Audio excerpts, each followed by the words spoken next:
किसी क्लाइंट के लिए 2 कदम आगे बढ़ जाएं और उसके लिए आप एफआईआर लॉन्च कर दें। मेरे भाई के साथ वाकया होता है तो ये काले कोट वाले भाई उनके साथ खड़े होंगे। मैं समझता हूं कि ये मिसअंडरस्टैंडिंग और मिसकम्युनिकेशन की एक सबसे बड़ी मिसाल है। वो वकीलों के ऊपर एफआईआर करना और उसके अंदर ये डिफेंस प्ली लेना, बाहर के मुल्कों से कॉल्स आ रही है, हमें थ्रेट किया जा रहा है, कौन सी ऐसी ताकतें हैं जो लड़वाना चाहती हैं। क़यादत को किसी तरीके से मुतनाज़ कर दो, क़यादत उलझ जाएगी। हम किसी और की कठपुतलियों में नहीं आएंगे, ना उनके इशारों पे खेलेंगे। हम सिविल सोसाइटी और वकील एक साथ थे और आगे भी रहे। हम इस मसले को बैठ के अफाम तफहीम से हल करेंगे। आप एक कानून की शिक को रूल आउट कर रहे हैं। हम अपनी जिम्मेदारी लेते हुए बहसीयत जनरल सेक्रेटरी मैं उसके लिए माजरत करूंगा। लड़ो तो सामने आके लड़ो, किसी और को अपना आलायकार ना बनाओ। बिल्कुल गुज़श्ता जो रोज वाकया पेश आया था सिटी कोर्ट में, जिसके बाद वकीलों पे एफआईआर रात के अंधेरे में काटी गई है। इस वक्त वकील हमारे साथ मौजूद है, रहमान कुरैशी साहब, जो खुद जो है वो जनरल सेक्रेटरी को उम्मीदवार है। सर क्या कहेंगे, इस वक्त वकीलों पे एफआईआर कर चुकी है, रिसाला थाना में आप मौजूद है, इस वक्त क्या पोजीशन है? मैं अभी सिटिंग जनरल सेक्रेटरी हूँ और 2 चीज़ें बड़ी इसमें आपको समझने की ज़रूरत है कि कल एक स्ट्राइक थी।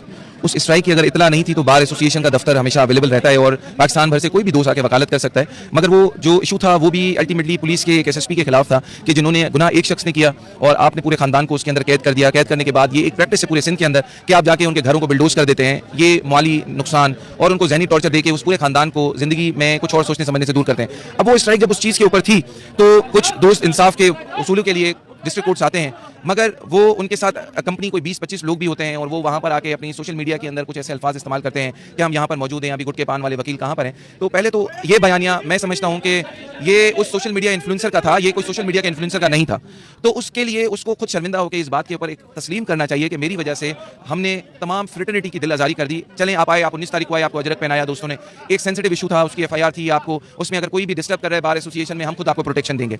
दूसरा, यहाँ पर प्रोफेशनलिज्म की हर बार हम खुद तब्लीग करते हैं, लेकिन बाद में कोर्ट रूम्स के अंदर उस स्ट्राइक के होते हुए कोर्ट को इस बात के ऊपर कहना कि कोर्ट में केस चलना चाहिए। दोस्तों ने रिक्वेस्ट की, अगर उसमें किसी दोस्त का पर्सनल लेवल पे कोई ऐसी टोन आगे बढ़ जाती है तो मैं समझता हूं तब भी वो उस दोस्त की तरफ से अगर ग्रीवांस है तो हम अपने दूसरे भाई को भी अपने कमरे में बिठा के उससे माजरत करवा सकते हैं।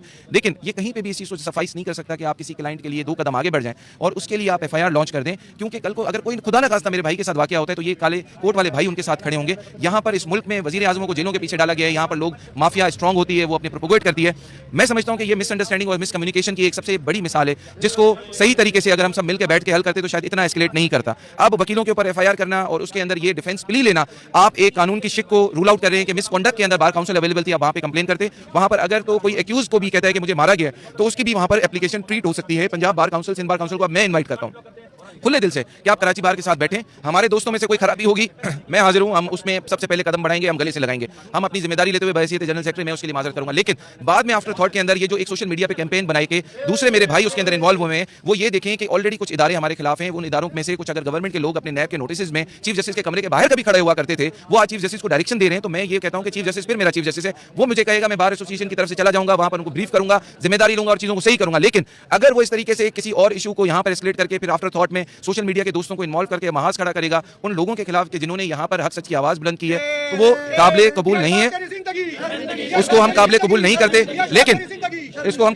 लेकिन अब जरूरत यह है कि 2 इंडिविजुअल्स की आपस के मसले को अब 2 बिरादरियों के ऊपर ना डाला जाए। बार काउंसिल दोनों है, कराची बार बैठेगी, इन तमाम चीजों पे अगर गलत साबित होंगे हम आगे बढ़ेंगे। लेकिन अगर गलती इंस्टिगेशन की आफ्टर थॉट पूरे वकीलों पे आई है तो डेफेमेशन का हम चार्ज भी देंगे और फिर हम कहेंगे कि अवाम और ये सोशल मीडिया के दूसरे दोस्त मिलकर हमारे इदारे वाले फिर हमारे उस तमाम लॉस की वो तयन करें कि ये फिर क्यों किया गया और किसके कहने पर किया गया। और जो उनको आगे करने में उनको एक मैसेज दूंगा, लड़ो तो सामने आके लड़ो, किसी और को अपना आलायकार ना बनाओ। ये सोशल मीडिया इनकी हमने पीका के ऊपर लड़ाई लड़ी है, आज भी हम इनके साथ हैं, हम इनको गले लगाएंगे अपने साथ, हमारे भाई भी आगे बढ़ेंगे। लेकिन आप किसी तरीके से डिवीजन क्रिएट करेंगे तो पाकिस्तान के कराची से लेके बोलान, पेशावर, पंजाब तक पूरी बार एसोसिएशन साथ मिलकर अपना मसला तो हल कर देंगे। लेकिन आप इस तरीके से लोगों को गलत डायरेक्शन पे ना लेके जाएं, इसको ऐसे तरीके से हल करते हैं। अगर इसके अंदर जो भी चीजें हुई हैं वो इंडिविजुअल से हटके अगर इदारों पे आएगी तो हम जिम्मेदार हैं। इस वक्त वकीलों के हवाले से जो एफआईआर कटी है उसके बाद आपका क्या मौक़िफ़ है? क्या आप जो है वो रजब भट्ट पे एफआईआर दर्ज करवाने जा रहे हैं, कोई ऐसी दाखिल एफआईआर दर्ज करवाने? देखिए, कंप्लेनेंट्स जो एक्यूज अभी उन्होंने बनाए वो बार के मेंबर्स हैं, उन्होंने एक अपनी एप्लीकेशन दी है, लेकिन वो एप्लीकेशन कल दोपहर से नहीं ली जा रही, जिसके अंदर उन्होंने कहा था कि हमें बाहर के मुल्कों से कॉल्स आ रही है, हमें थ्रेट किया जा रहा है, उसके अंदर मुतल्लिका कुछ अलग अलग एजेंसीज के नाम है, वो एप्लीकेशन का हिस्सा है। तो इस डिपार्टमेंट ने कल सुबह तक तो कोई एसएचओ मैंने सुना है कि यहाँ पे नहीं आया, मगर एक रात के पहर में कहीं और बुक जाता है,